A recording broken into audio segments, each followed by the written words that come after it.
میں سر آپ سے ایک چیز پوچھنا چاہتا ہوں کہ بظاہر یہ جو ایک جیو پالیٹکس کی اور اکنامکس کی ڈومین ہے، اس کے ساتھ ساتھ کیونکہ ہم کھلا دشمن اسرائیل کو ریکگنائز کر رہے ہیں اور ہمیں یہ بھی پتہ ہے کہ وہاں پہ ان کے بھی مقدس جگہیں موجود ہیں، بیت المقدس ہے اور اس کے اندر ان کے ساتھ بھی ان کی اپنی بڑی ایفیلیشن جڑی ہوئی ہے، تو اگر ان کی آئیڈیالوجی دیکھیں تو بظاہر تو لگے گا کہ وہ بھی اپنے حق کے لیے کھڑے ہیں کہ جی جس طرح ہمارے لیے بیت المقدس امپورٹنٹ ہے یا پھر مکہ مدینہ ہمارے لیے امپورٹنٹ ہے، تو ان کے لیے تو اس کا وہی اسٹیچر ہے.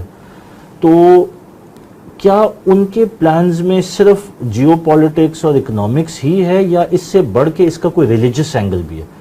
کیا وہ کسی ایک بڑے پلان کے تحت آپریٹ کر رہے ہیں؟ یہ پورے اس ریجن کے اندر جو ری اسٹرکچرنگ اور الائنسز بن رہی ہیں، کیا اس کے پیچھے جو انسائٹ ہے وہ کچھ اور بھی ہے؟ اس کا کوئی ریلیجس کمپوننٹ ہے؟ کچھ ایسی پریڈکشنز بھی ہمارے پاس موجود ہیں جس سے کچھ سمت ہمیں نظر آئے؟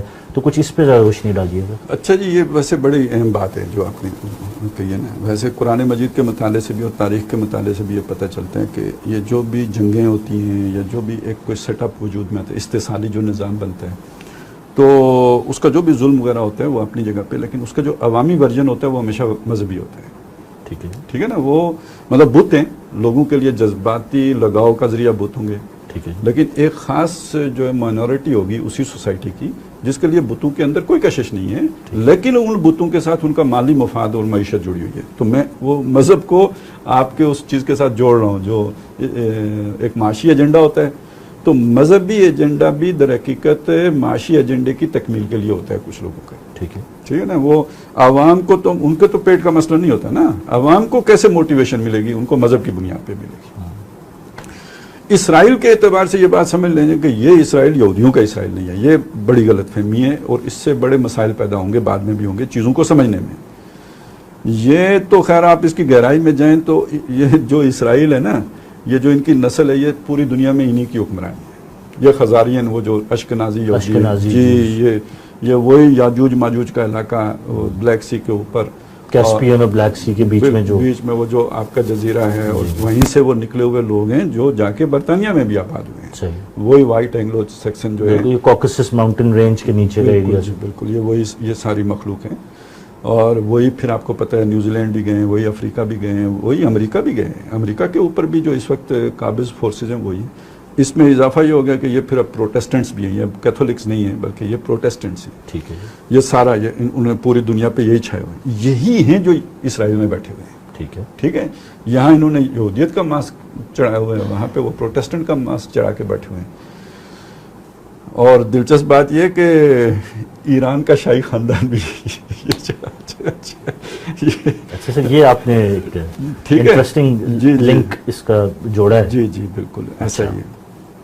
تو یہ پوری دنیا پہ چھائے ہوئے اس وقت اقتدار کے اوپر یہی لوگ قابض ہیں. ان کے معاشی مفادات ہیں، نتھنگ مور دین دیٹ. ان کو کوئی اس سے غرض نہیں ہے کیا مذہب ہے کیا ہے، کوئی مذہب. یہ شیطانی ٹولہ ہے اور اس کو اپنے پیٹ سے معیشت سے. اور یہ جو آپ کہتے ہیں نا یہودی سرمایہ دار فلانے، یہ سارے یہی ہیں. باقی جو مذہبی یہودی، نسلی یہودی، اصلی یہودی، جو وہ جسے آپ سیمیٹک ریسز والا یہودی کہتے ہیں، وہ بیچارہ وہ آج وہ بھی مفلوق الحالی ہے. اس کے بھی ابھی وہ جیسے یہاں پہ مسجد میں جانے پہ پابندیاں تھیں تو ان پر بھی پابندیاں تھیں، ان کو بھی اسی طرح کوٹ چڑھ رہی تھی اسرائیل میں جیسے یہاں پہ مذہبی لوگوں کو چڑھ رہی. یعنی کہ یہودیت بھی ہائی جیک ہوئی بھی ہے، آپ یہ کہہ رہے ہیں؟ یہودیت بھی ہائی جیک ہو گئی. ہاں بالکل ہائی جیک ہوئی ہوئی ہے. جیسے یہاں پہ بھی آپ کو پتا جہاد ہائی جیک رہا ہے. مطلب جہاد لوگوں نے تو نیکی کے جذبے کے تحت کیا، لیکن اوپر جو بیٹھی فورسز اسے چلا رہی تھی تو وہ کس لیے؟ وہ تو اپنے مقاصد کے لیے چلا رہی تھی. اسی طرح وہ یہودیت بھی ہائی جیک ہے. اسی لیے یہ دجل کا دور ہے نا، دجالیت کا دور ہے. جی. تو یہ چیزیں ساری اپنی جگہ پہ، لیکن موٹیویشن کے لیے وہ جو یہودی عوام ہے اس کی موٹیویشن کے لیے آپ لازمی ساتھ مذہبی ایجنڈا بھی لے کے چلتے ہیں. ٹھیک ہے. اور اس مذہبی ایجنڈے میں ان کو یہ سنایا گیا بیت المقدس. وہ جو سیکولر یہودی ہے یا جو اشکنازی یہودی ہے اس کے لیے یروشلم کی اسٹریٹجیکل اہمیت ہے. آپ کو پتہ ہے اس پورے خطے میں یروشلم اپنی ایک اہمیت رکھتا ہے. تو یہ جب بہت پرانے وقتوں میں ایران اور روم کی جو جنگیں ہوتی تھی تو یروشلم کے اصول کے لیے ہوتی تھی. بالکل ٹھیک ہے. تو وہ تو اس کی اپنی ایک اہمیت ہے.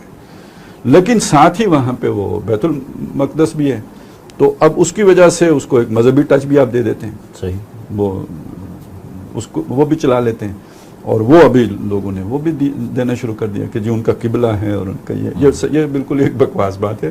دیکھیں قبلہ اس کو کس نے بنایا تھا جی؟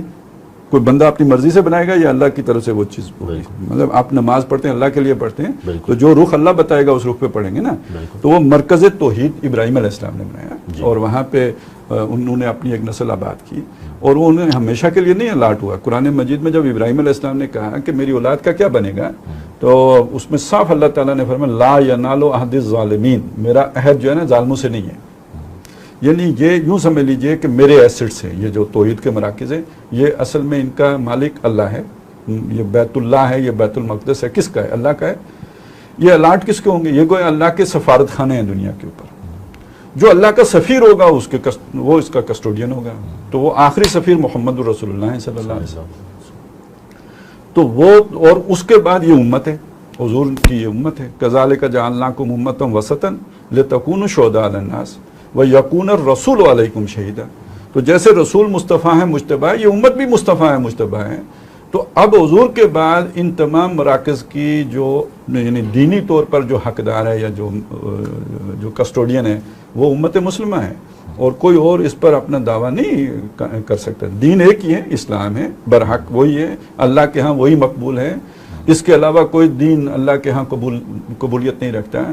اور اس دین کا تقاضا یہ ہے، وہ اس دین کی اس وقت جو کسٹوڈین ہے وہ امت مسلمہ ہے، اور یہ اس دین کے مراکز ہیں، بیت المقدس ہو یا بیت اللہ ہو یا مسجد نبوی ہو. تو ان سب پر جیسے بیت اللہ پر مسلمانوں کا حق ہے، ویسے ہی بیت المقدس پر بھی مسلمانوں کا حق ہے. بالکل ٹھیک ہو گیا نا. تو یہ اس میں تو کوئی کنفیوژن نہیں ہونی چاہیے. رائٹ. تو بہرحال جزوی طور پر اس کو استعمال کیا جاتا ہے، یہ دونوں طرف کیا جاتا ہے. یعنی وہ لوگوں کے اندر جذبہ، جوش وہ پیدا کرنے کے لیے اس کی ضرورت ہوتی ہے. تو آگے چل کر یہ چیز اور بھی یعنی زیادہ شدت سے ایکسپلائٹ کی جائے گی.